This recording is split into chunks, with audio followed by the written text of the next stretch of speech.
Hi everyone, hope you're all doing great. Now in this video, I'm going to teach you about the extra-embryonic membranes.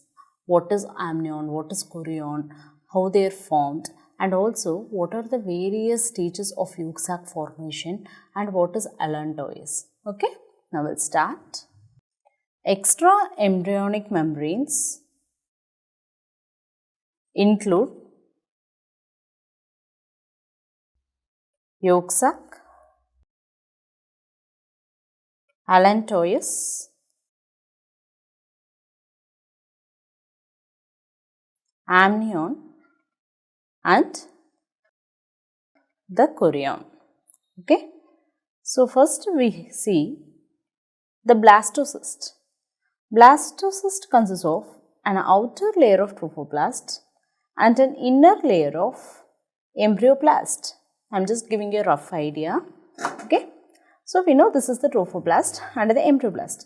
Soon what is going to happen? This embryoblast is going to further differentiate into two layers, namely the outer epiblast and the inner hypoblast. Right? Now, the cavity that is formed between this epiblast and the trophoblast, okay? So, this cavity is nothing but the amniotic cavity. Right? Now, what is going to happen with the hypoblast? So, these are flattened cells, okay? Initially, they are going to form another layer of cells adjacent to the trophoblast, and this layer is known as Hughes membrane, right? Okay. Now, at this stage, the cavity that is lined by the hypoblast above and an inner layer of flattened hypoplastic cells under the trophoblast, this cavity is now known as the yolk sac. Okay, remember this is the yolk sac. Okay.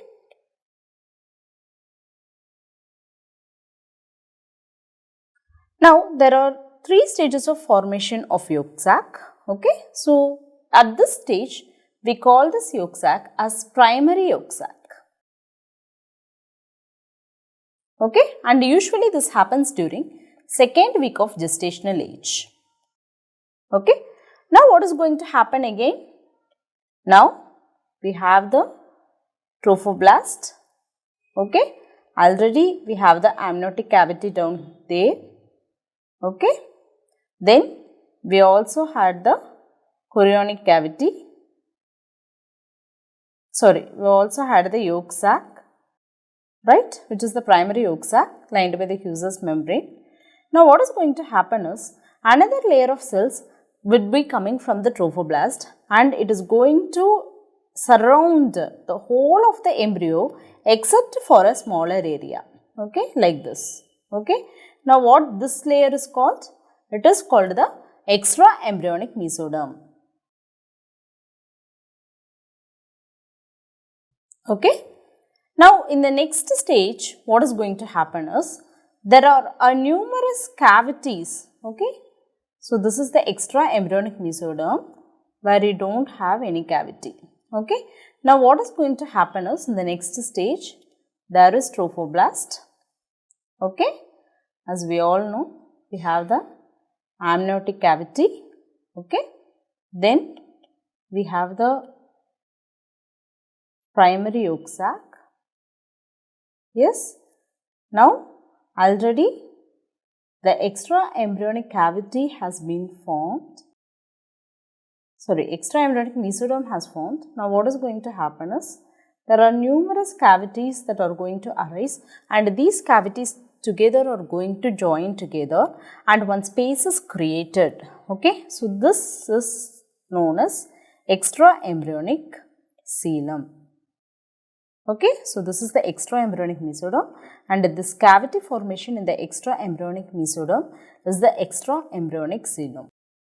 Okay, now as soon as this extra-embryonic coelom is formed, the yolk sac is going to shrink. Okay, so what happens is this space will be more actually. Okay, so this will take this much of space, and what is going to happen is this yolk sac is going to shrink now and only occupies a lesser amount of space, and this stage is known as secondary yolk sac. Understood? And this secondary yolk sac is now lined by cuboidal cells. Okay? Yes, we'll see this picture for better understanding. So, this is basically ectoderm, endoderm and mesoderm has already formed. This picture shows. So, what is going to happen is we have an amniotic cavity and then a yolk sac. Okay?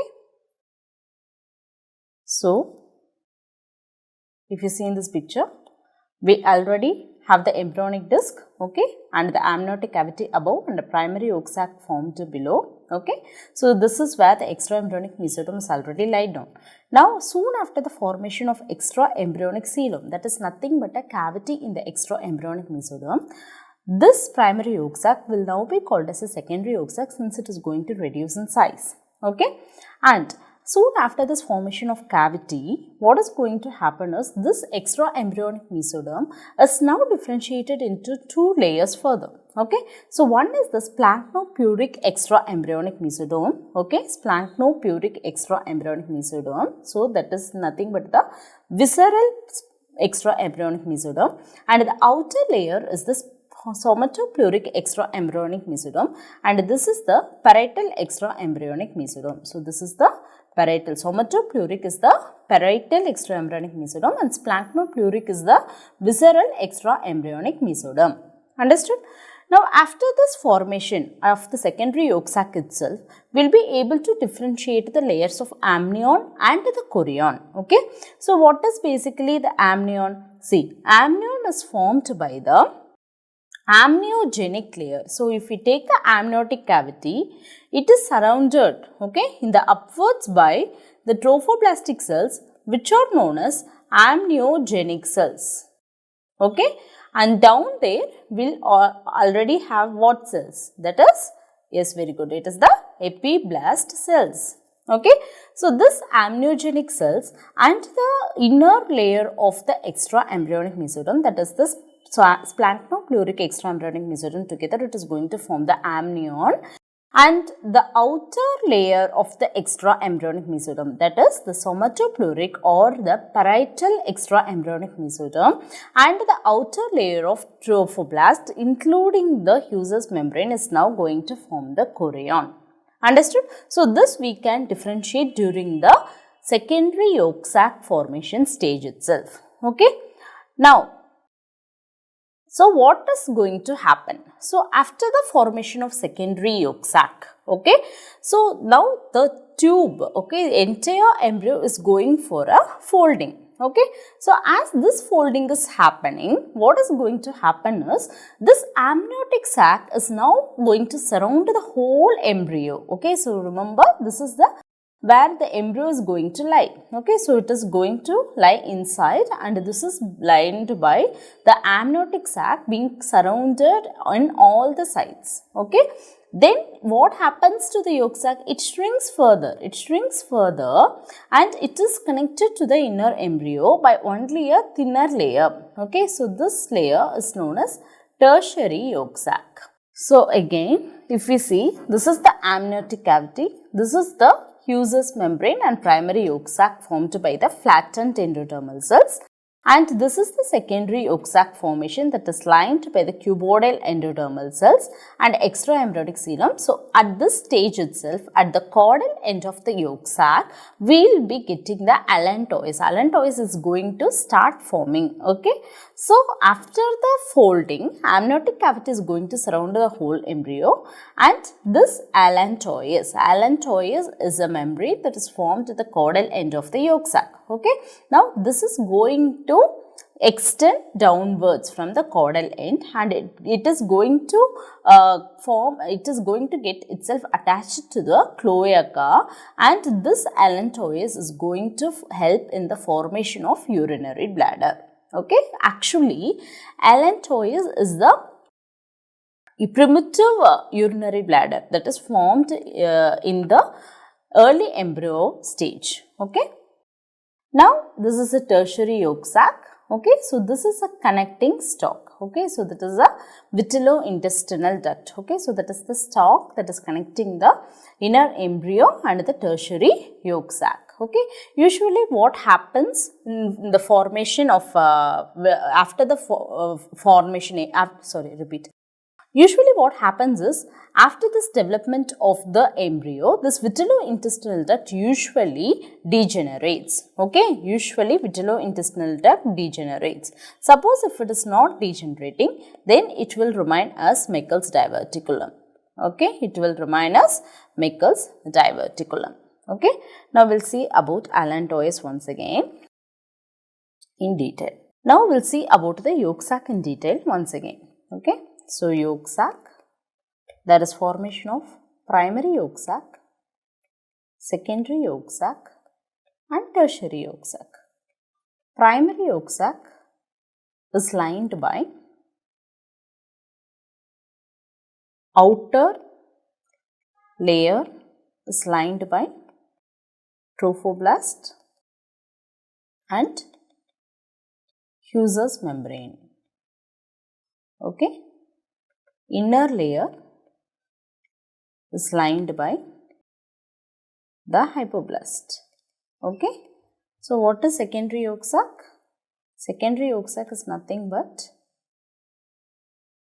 the primary yolk sac becomes smaller in size, right, after the formation of extra-embryonic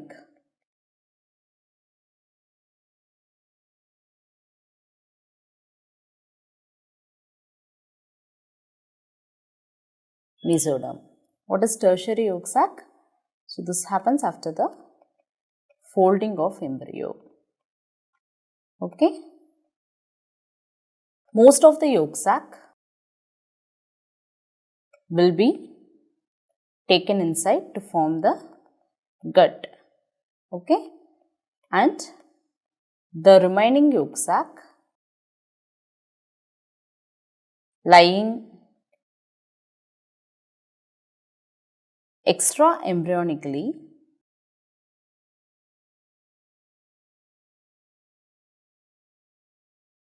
connecting to the yolk sac forming the gut tube is the tertiary yolk sac, and the inside of the yolk sac, embryonic yolk sac and the extra-embryonic yolk sac down there is connected by one duct, and this duct is called as vitello-intestinal duct, right. Now, we will see about Allantois also. So, Allantois is formed from the caudal end of the yolk sac. Okay. Basically, Allantois extends into the connecting stalk. Okay. And it is basically a diverticulum, okay, that forms urachus. Okay. Urachus is basically the primitive urinary bladder in the early gestation. Okay, that will be acting like a urinary bladder to remove waste in the early embryo. Okay. Now, what happens during later gestation is, this urachus will now be attached to the bladder wall like this. Okay. It will be attached to the apex of the bladder. Okay. Bladder wall. Understood? So, some part of the urachus also helps the formation of urinary bladder, and most of it degenerates, and tell me what it becomes? Yes, it becomes the median umbilical ligament. Okay. See, if you see in animals and all, this urachus can even function as a urinary bladder. But in humans, this becomes a vestigial structure and it forms a median umbilical ligament. Understood? Yes. So, this is all about yolk sac and Allantois. Now, coming to the membranes. Okay. Amnion and chorion. Now, we will see amnion. What is amnion lined by? So, upper layer by amniogenic cells derived from trophoblast. Okay. Inner layer is lined by epiblast. Remember, this amniogenic cells, okay, if you have the amniotic cavity like this, okay, if you have the amniotic cavity is like this, okay, this is the amniotic cavity. Amniogenic cells are going to lie on the upper and the lateral surfaces, okay, but in the lower side, we have only the epiblast, okay. So, this is the amniogenic layer, this is the layer of epiblast. So, this is amniotic cavity, okay. Now, what is chorion? Chorion is a specialized extra-embryonic membrane, okay. Why? Because most of the extra-embryonic membranes are going to just remain as a membrane or going to become the vestigial structure. This chorion is going to form an important component of the embryo. Tell me what it is. Yes, it is going to form the placenta. How? See, initially imagine this is the embryo, okay. I am just giving a rough idea for you. So, don't think these are the final diagrams, okay. To give you a better understanding, I am giving you some rough diagrams, okay. So, imagine this is a chorion. Initially, the chorion will be surrounded by numerous villi-like structures, okay. Now, what happens is, suppose if you imagine this is the uterine cavity, okay, imagine this is the uterine cavity, okay. The chorion that is found adjacent to the uterine cavity along with the villi is known as chorion frondosum, okay, or otherwise you can call it as leafy chorion, as the villi are going to remain, okay. The rest of the chorion on the opposite side, okay. So, this region is known as chorion levae, okay, or it can also be called as smoothy chorion, because what is going to happen is the chorion here are going to degenerate, the villi here are going to degenerate. Understood? Now, how the placenta is formed? Yes, from this chorion frondosum, which is the leafy chorion, and this layer of decidua, which is the decidua basalis. Understood? Okay. So, this is all about amnion and the chorion. And one more point to make it clear. So, amnion is formed by the trophoblast layer, which has differentiated now into the amniogenic layer plus somatopleuric layer of extra-embryonic mesoderm. What is chorion formed by? The same trophoblast that is lying outside along with the Hughes membrane plus splanchnopluric layer of extra-embryonic mesoderm.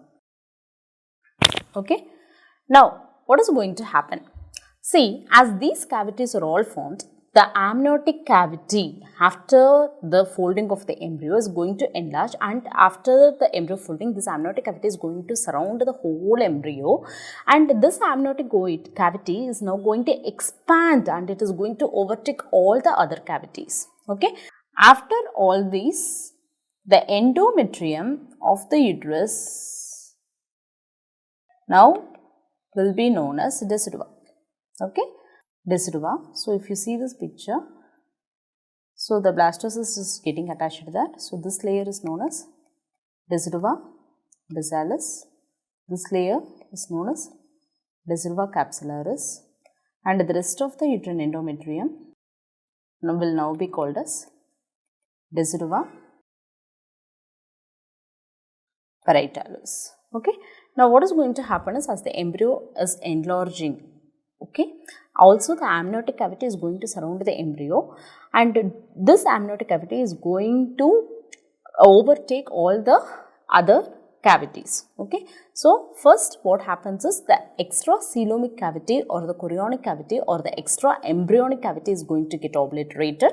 That is the first point. Then still further, the amniotic fluid collection from the amniogenic cells is going to happen throughout the pregnancy, right? So, what is going to happen?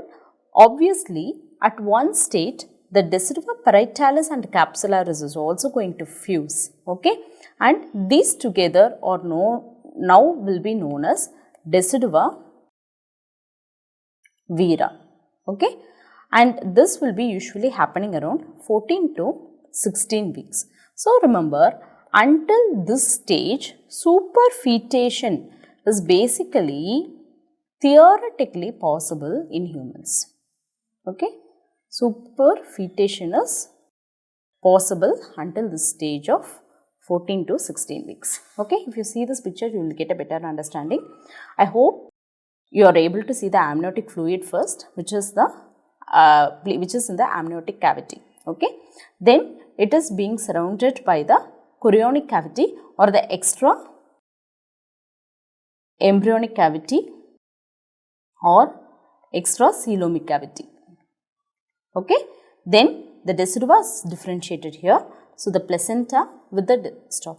Now, we have the decidua that has differentiated now into the decidua basalis, along with the chorion frondosum is going to form the placenta.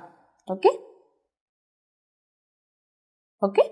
Then this layer of decidua that is surrounding the embryo is the decidua capsularis. Okay. So, this is the decidua capsularis, and the rest of the endometrium layer is now known as the decidua parietalis. Okay. Now, imagine this amniotic cavity is going to expand. Okay. It is going to expand. When it is going to expand, what is going to happen?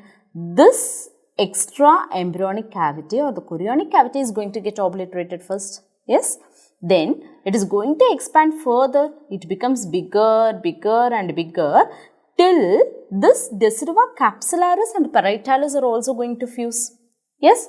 Now, after the decidua capsularis and parietalis are going to fuse, this is the uterine cavity. Okay. So, this uterine cavity is going to get obliterated. Okay. So, this happens around 14 to 16 weeks. Very, very important. Understood? I hope you would have understood. Now, as the amniotic fluid is coming down, finally, the baby will be delivered. Can you understand? I hope now you don't have any confusion in what is amnion, what is chorion, what is Allantois, and what is the cavities that is surrounding the embryo. Okay, and how this decidua capsularis and parietalis fuse, what is decidua vera. Okay, so no confusion at all. Okay, now we'll see some pathologies also. Okay, so number 1 is infection of the membranes. See, when there is prolonged labor, okay, prolonged labor that is leading to prolonged rupture of membranes, okay, bacterial infection occurs.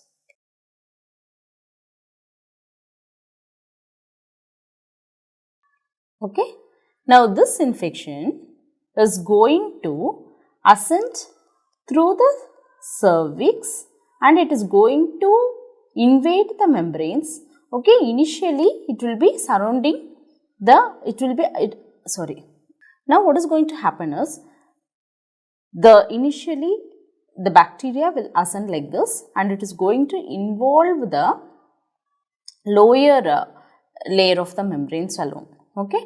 Now, if it is getting prolonged further, this is going to surround the whole of the membrane surrounding the fetus. Okay. And in that stage, it is known as chorioamnionitis. And remember, these membranes are going to surround the umbilical cord also, right? So, infection of the umbilical cord can also occur. So, the infection of the membranes that is surrounding the umbilical cord is known as pneumocystis. Okay. And another one is the amnion nodosum. Okay. What is amnion nodosum? These are yellow small tanned nodules, okay, consisting of fetal squamous cells and fibrin, okay, that is seen on the layer of amnion. Basically, another important point is amnion nodosum is seen in oligohydramnios. Okay. And another thing we have to know is amniotic band sequence.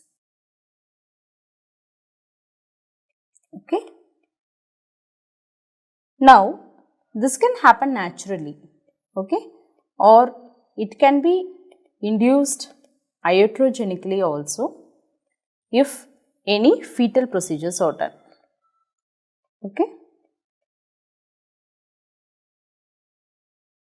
What is going to happen is small bands, okay, known as amniotic bands, are going to come down from the amnion, and as these bands come, it is going to surround the fetal parts, okay, and it is going to constrict the fetal parts, and sometimes even amputation of the fetal parts can occur. Okay. So, there can be amputation of the fetal parts.